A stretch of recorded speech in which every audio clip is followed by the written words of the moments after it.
陆军肆虐北台湾，台北测得最大阵风超过13级，街头接连出现惊险场面，有机车骑士被强风吹到，差一点被后面的来车碾过，还有民众在百货公司被强风从门边卷到户外。强台陆军侵袭，台北街头的强风连机车骑士都挡不住。小心啊！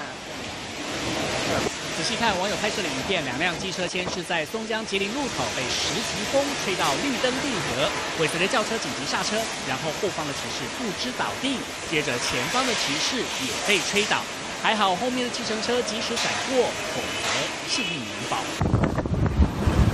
在新北市，还有民众拍下机车骑士在快车道被强风给扫倒，连人都快被吹飞，最后是丢下机车，狼狈逃命。 强台来袭，骑机车上路简直是在玩命，但室内防台工作也不能马虎。